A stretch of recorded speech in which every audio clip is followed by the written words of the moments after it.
Profit or gain that arises from the sale of a capital asset is known as income from capital gains. Such capital gains are taxable in the year in which the transfer of the capital asset takes place. This is called capital gains tax. If you are planning to sell your property or you are simply curious about how capital gains tax works, you have come to the right place. Hi, this is Yoshu. Before getting into the video, do consider subscribing to our channel and hit the bell icon for future updates. Now, without any further ado, let's get started. Land, building, house property, vehicles, patents, trademarks, leasehold rights, machinery, and jewelry are a few examples of capital assets. These includes having rights in or in relation to an Indian company. It also includes the rights of management or control or any other legal right. The differences between short-term and long-term capital gains are drawn clearly on the following grounds. First, time period. If the time period of buying a property to selling the property is up to 24 months, then you will have to pay short-term capital gain tax. And if it is over 24 months, then you will have to pay long-term capital gain tax. Earlier, this time period was 36 months, which has now been reduced to 24 months. Second is tax rate. How the tax rate applies over here. In short-term capital gain tax, whatever your income tax slab rate will be, if you fall in the bracket of 30%, then it will be 30%. If you fall in the bracket of 20%, then it will be 20%. While the long-term capital gains tax is typically subject to a flat rate of 20%, it is important to note that the actual rate may vary. This is because there are exemptions available that can reduce or eliminate the tax liability.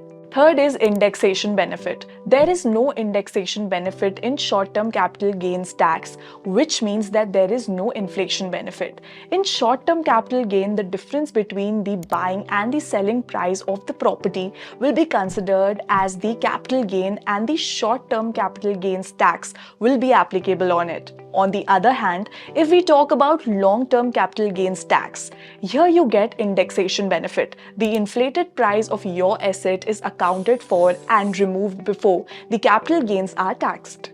Fourth is exemption.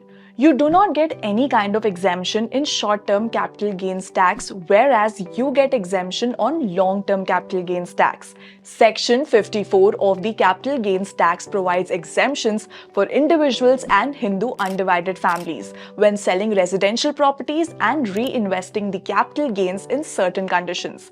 First, let's talk about the types of properties included under Section 54. It applies to residential properties that are constructed. Residential plots are not eligible for this exemption.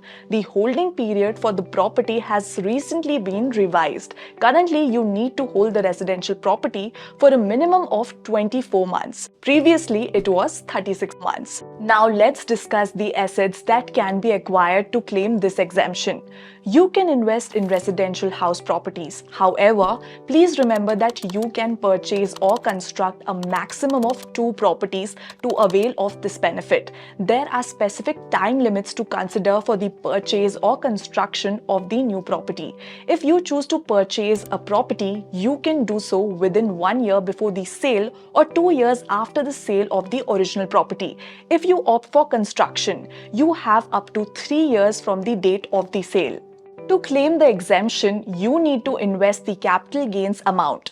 The exemption is applicable only to the capital gains and not the entire sale proceeds. There is a maximum limit on the capital gains that can be exempted. Currently, the maximum capital gains amount eligible for exemption is 2 crore. You can claim this exemption only once in your lifetime, so make sure to carefully consider when and how to utilize this benefit.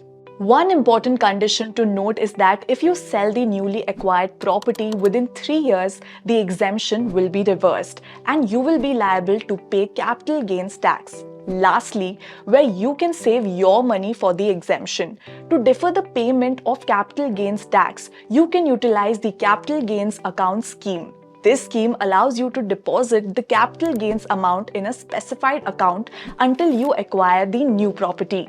Section 54EC of the Income Tax Act provides a unique opportunity for individuals to claim exemptions on capital gains. Any person who has earned capital gains can take advantage of Section 54EC. All capital gains assets are eligible for exemption under Section 54EC. There is a minimum holding period requirement. To qualify for the exemption, the asset should have been held for at least 3 years. So what assets can you acquire to claim the exemption? Specifically, you can invest in bonds with a minimum lock-in period of 5 years. Two popular options are NHAI bonds and Rural Electrification Corporation bonds. You might be wondering, is there a time limit to invest in these bonds? Yes, you have 6 months from the date of sale of your asset to invest in the eligible bonds. How much do you need to invest to claim the exemption? You can invest the capital gains amount only. There is no requirement to invest the entire sale proceeds. There is a maximum limit to the capital gains amount eligible for exemption. Currently, it stands at 50 lakh rupees. Do you need to open a capital gains account scheme to avail this benefit? No. Unlike other sections, Section 54EC does not require the use of a capital gains account scheme. Finally, let's talk about the returns on these investments. The eligible bonds offer a taxable return of around 5 to 6%, providing an opportunity for both capital gains exemption and additional income.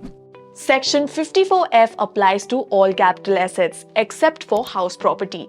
This means that if you sell any capital asset other than a house property and reinvest the proceeds in a residential house property, you may be eligible for the exemption. You can acquire the residential house property through either purchase or construction. Please note that purchasing a plot of land alone without constructing a residential house on it will not be eligible for exemption under Section 54F. Depending on whether you choose to purchase or construct a house property, different time limits apply for availing the exemption. If you opt for purchase, you must do so within 1 year before or 2 years after the date of sale of the original assets. For construction, the house property must be completed within 3 years from the date of sale. To claim the full exemption, you must invest the entire sale proceeds from the original asset into the new residential house property. However, if you choose to invest a lesser amount, let's say 50% of the sale proceeds, the exemption will be proportional to the amount invested. It's essential to note that if you sell the new property within 3 years of its acquisition, the exemption claimed under Section 54F will be reversed. The capital gains that were initially exempted will become taxable in the year of sale. To utilize the exemption under Section 54F, you can deposit the sale proceeds in a capital gains account scheme. This account acts as a designated savings account to hold the funds until you acquire or construct the new residential house property. Ensure to comply with the scheme's rules and guidelines to avail the exemption successfully. Understanding capital gains tax on property in India is vital for anyone involved in real estate transactions. Remember to consider the duration of property ownership, exemptions, and indexation benefits while calculating your tax liability. Seeking advice from a tax professional or chartered accountant is highly recommended to ensure compliance with the tax laws. Well, that's it for this video. If you found this video informational, do like, share, and subscribe, and hit the bell icon for future updates. Thanks for watching. See you next time.